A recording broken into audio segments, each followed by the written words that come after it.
guys! One of the biggest events that my dorm is known for is our annual piano drop, which is basically what it sounds like. We bring a piano up to the top of the roof, which is 5 or 6 stories up, and then drop it off.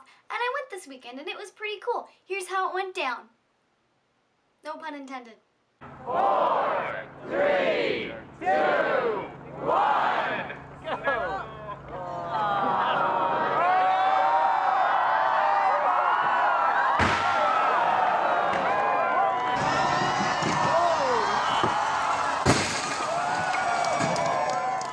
As a musician myself, I felt a little bit conflicted about the destruction of this piano, and for some reason that got me thinking about the destruction of books and when it's okay. I know there are a lot of people out there who find dog-earing a page of a book absolutely scandalous, and then there are some people who would happily chuck all the books that they've read into a bonfire and roast marshmallows with it. Now, when I started thinking about this, I was relatively in the middle of those two extremes, but I think I've come to one conclusion, and let me make it clear that I'm still very open to other opinions. I in no way think that I'm right, and my ideas have been so fluid in the last few days that I will probably have a different opinion by the time I'm done editing this video. But anyway, the conclusion I've come to for now is that I think there is one time, at least, when it is definitely okay to damage a book, and that is in art, and when the art is enhancing the meaning of the book.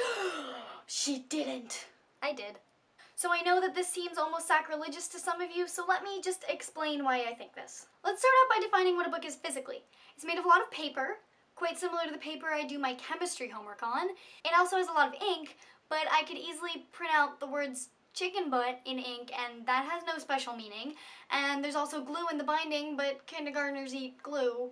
So, see, what makes a book special goes way beyond the physical book. What makes it special is the story. What makes it special is the emotional connection you had with the characters, or the sense of wonder you felt as you went on adventures with them. When you tell someone why you liked a book, you tell them about the story and the ideas in the book. You don't say, oh, I loved it because the thickness and feel of the paper. I didn't really care about that Katniss girl or whatever. By using the book in art, you're transforming the physical pages and ink into something so much more than that. The book becomes the thing that you loved about it. It embodies its own ideas, and I think that's when it can become so much more valuable. I personally right now can't find anything wrong with destroying the ink and paper in order to enhance the ideas of the book. None of the story, the tragedy, the emotion is lost when you tear a page or throw the book underwater. Everything that was special about the book stays up here and in here, and there's nothing that anybody does to the physical copy of the book that can take that away from you or anyone else that has read the book. But if there's only one copy of the book, that would probably be a bad idea to destroy that. For example, let's take Elena Callis. Elena Callis.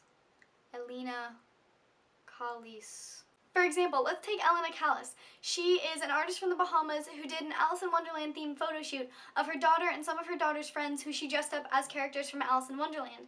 But the entire photo shoot was done underwater, and there was one picture where her daughter was actually reading the book underwater. So in this one photo, the pages of the book were clearly destroyed, but I think that the overall essence of the book was enhanced. The underwater element so clearly conveyed the whimsical, slightly distorted, nonsensical elements of the book. And it explores these elements in ways that words really can't. And in this way, I think Elena was fully justified in taking one of the millions of copies of the book and putting it underwater. And then there's artists like Robert The, who takes old discarded books and sculpts them into something relevant to the book, so that they are, and I quote, lovingly vandalized back to life. He's doing this for the sole purpose of bringing meaning back to books that would otherwise have been forgotten. And then there's Sue Blackwell, who meticulously sculpts scenes from books out of the books themselves. If you haven't seen her work, you should definitely check it out. It's really cool. I'll link to it in the description. But she also did an Alice in Wonderland themed piece, and she sculpted Alice about to go down the rabbit hole.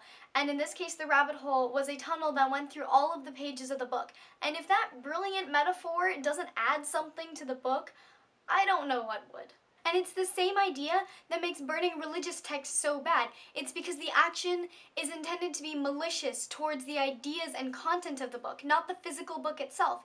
And it's the same in art. The action is intended to enrich and enhance the meaning of the book and pay tribute to the author. The pages aren't destroyed simply for the sake of making them prettier. And this is why I think that as long as they are enhancing the meaning of the book, artists are fully justified in destroying one of the millions of copies of a book. But anyway, I would love to hear your guys' opinions on this because like I said, I am not decided on anything. So if you'd like to share a new perspective, I would love to read that. Or if you'd like to just comment on something that I said, I'd be more than happy to read that too. And as always, if you enjoyed the video, please hit that thumbs up and subscribe button down there. And I will see you guys soon. Bye!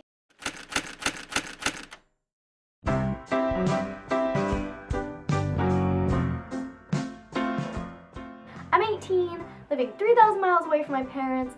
I'm getting my own food, doing my own laundry, but I ran out of dental floss, and I turned into a lost little puppy.